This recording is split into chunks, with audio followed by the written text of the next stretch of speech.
తీన్మార్ మల్లన్న రాజకీయం ఎంత గందరగోళంగా ఉంటుందో మరోసారి స్పష్టమైంది. యాదాద్రి భువనగిరి జిల్లాలో జరిగిన సభకు తీన్మార్ మల్లన్న హాజరయ్యారు.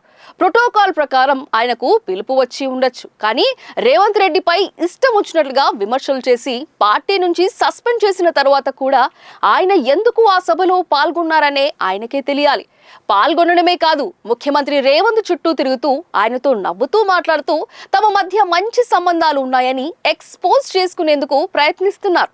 తీన్మార్ మల్లన్న వ్యవహార శైలిపై చూసి కాంగ్రెస్ నేతలు కూడా ఆశ్చర్యపోతున్నారు.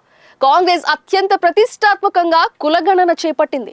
దాన్ని దేశవ్యాప్తంగా ఓ రోల్ మోడల్ గా ప్రచారం చేసుకుంటోంది. అలాంటి కులగణను తీన్మార్ మల్లన్న యూరిన్ పోసి తగలబెడుతున్నారని ప్రకటించారు.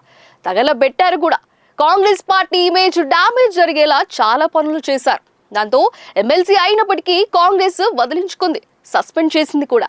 సస్పెన్షన్ తర్వాత ప్రెస్ మీట్ పెట్టి రేవంత్ రెడ్డిపై ఇంకా తీవ్రమైన ఆరోపణలు చేశారు. ఇప్పుడు ఏమైందో కానీ మళ్ళీ అదే రేవంత్ రెడ్డి చుట్టూ తిరుగుతున్నారు. బీసీ పార్టీ పెట్టి సీఎం అయిపోవాలన్నది ఆయన కల. అందుకే బీసీ సంఘాలను ఏకతాటిపైకి తెచ్చేందుకు రెడ్లను, ఇతర అగ్రకులాలను దూషిస్తూ ఉంటారు. నల్గొండ కాంగ్రెస్ నేతలపై, ముఖ్యంగా రెడ్డి నేతలపై ఆయన భాష హద్దులు దాటిపోయి ఉంటుంది. తన దారి తాను చూసుకోవాలని డిసైడ్ అయిన తర్వాత మళ్ళీ ఆయన కాంగ్రెస్ నేతలతో, ముఖ్యంగా రేవంత్ తో ఎందుకు సన్నిహితం అయ్యేందుకు ప్రయత్నిస్తున్నారో మరి.